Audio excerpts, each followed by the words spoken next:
Hello everyone. आज का हमारा सवाल है which one of the following is not paramagnetic. यहाँ पे आपको बताना है कि इनमें से कौन सा पैरामैग्नेटिक नहीं होगा। तो पैरामैग्नेटिक कैसे हम चेक करते हैं? देखिए, पैरामैग्नेटिक का मतलब ऐसे स्पीसीज जहाँ पे अनपेयर्ड इलेक्ट्रॉन प्रेजेंट हो। ठीक है, जहाँ पे अनपेयर्ड इलेक्ट्रॉन प्रेजेंट हो वो पैरामैग्नेटिक होता है। तो यहाँ पे हम लोग पैरामैग्नेटिक कैसे देखते हैं, तो एक मैं बता देता हूँ। यहाँ पे सबसे पहले जैसे एनओ है, आप इसका एमओ डायग्राम ड्रॉ करोगे, इलेक्ट्रॉनिक कॉन्फ़िगरेशन लिखोगे in terms of molecular orbital.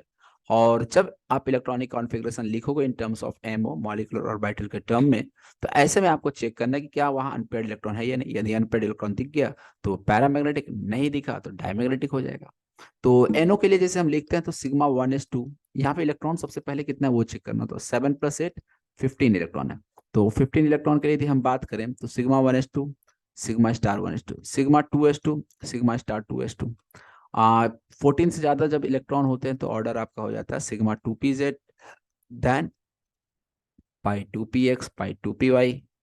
तो यहाँ पे 2 4 6 8 10 12 14। इसके बाद आता है आपका पाई स्टार 2px और ये आता है पाई स्टार 2py। तो एक इलेक्ट्रॉन बच रहा था, तो यहाँ पे 15 इलेक्ट्रॉन हो चुके, 2 4 6 8 10 12 14 और एक 15। तो यहाँ पे आप देख सकते हो ये जो इलेक्ट्रॉन दिख रहा है ये सिंगल इलेक्ट्रॉन है पीएक्स ऑर्बिटल में। ये अनपेयर्ड इलेक्ट्रॉन है, अनपेयर्ड है तो ये तो आपका हो गया पैरामैग्नेटिक। तो समझ में तो आ गया यार पैरामैग्नेटिक कैसे देखना है। जहां अनपेयर्ड इलेक्ट्रॉन नहीं होंगे उसे हम डायमैग्नेटिक कर देंगे।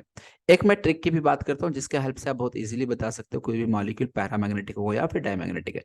ट्रिक क्या है आप समझ लो। आप यदि ऑड इलेक्ट्रॉन आता है, सिंपली ऑड इलेक्ट्रॉन कहीं दिख जाए तो वो पैरामैग्नेटिक होगा। और यदि कहीं इवन इलेक्ट्रॉन दिख जाए तो वो डायमैग्नेटिक होगा। बस इसमें दो एक्सेप्शंस याद रखेंगे, 10 और 16 इलेक्ट्रॉन। यहाँ पे ये कोई कॉन्सेप्ट में मैं नहीं बता रहा हूँ, बस एक ट्रिक है। ठीक है ना? तो इसीलिए इसे कॉन्सेप्ट मत समझ बैठना। 10 और 16 इलेक्ट्रॉन के केस में होना चाहिए था मेरे ट्रिक के अकॉर्डिंग 10 और 16 इवन नंबर होना चाहिए था डायमैग्नेटिक, बट ये पैरामैग्नेटिक होता है। ठीक है, तो 10 और 16 पैरामैग्नेटिक होता है इवन इलेक्ट्रॉन होने के बावजूद। इस दो को छोड़ दिया जाए तो बाकी हर जगह ये ट्रिक काम कर जाएगा। ऑड इलेक्ट्रॉन आएगा तो पैरामैग्नेटिक, इवन इलेक्ट्रॉन आता है तो डायमैग्नेटिक। तो हम लोग चलिए अप्लाई करते हैं इस क्वेश्चन पे। एनओ के पास देख सकते हैं 7 + 8 15 इलेक्ट्रॉन। 15 इलेक्ट्रॉन है तो हम ये बोल देंगे पैरामैग्नेटिक होगा। N2 प्लस नाइट्रोजन 7 × 2 = 14 +1 13 इलेक्ट्रॉन आ रहा है।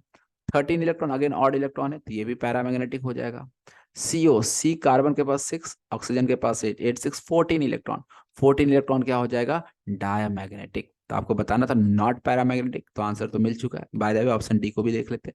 8 2 = 16, 16 और 1 17 electron. 17 electron again odd number of electron तो पैरामैग्नेटिक। तो आपको ये ट्रिक याद रख लेना है, समझ लेना है।